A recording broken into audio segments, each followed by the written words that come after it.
உங்க லெவலுக்கு வேலை செய்யுங்கடா.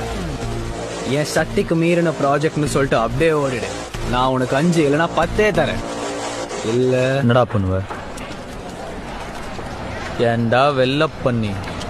எந்த வேலையும் செய்யாம தகுதியான படிப்பும் இல்லாம உங்க அப்பா பணக்காரங்கிற ஒரே காரணத்தினால நோகாம நேரா முதலாளி சீட்ல உக்காந்த உனக்கே இவ்வளவு திமிர் இருக்கே.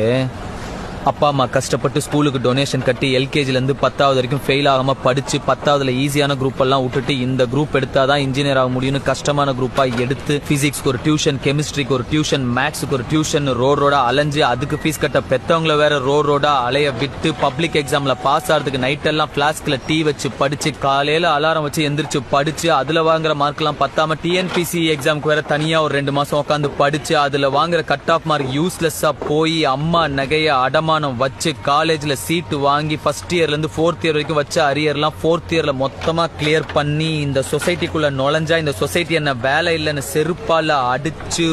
ரோடா வேலை தேடி அலைஞ்சு 3 வருஷம் 4 வருஷம் வீட்டுல தண்டமா உக்காந்து அப்பா என்ன தண்டச்சோறுன்னு திட்டி சாப்பிடுற ஒவ்வொரு வாய் சாப்பாடும் தொண்டையில சிக்கி வலிச்சு இறங்கி எவனோ ஒரு புண்ணியவான் கடைசியில ஒரு நல்ல மனுஷன் எனக்கு வேலை கொடுத்து அதையும் புடிங்க நினைக்கிற உன்ன மாதிரி ஒரு புறம்போக்கெல்லாம் சமாளி இன்னைக்கு முன்னாடி நின்னு பேசிக்கிட்டு இருக்கிற வேலையில்லா பட்டதாரி எனக்கு எவ்வளவு திமிரா இருக்கும்.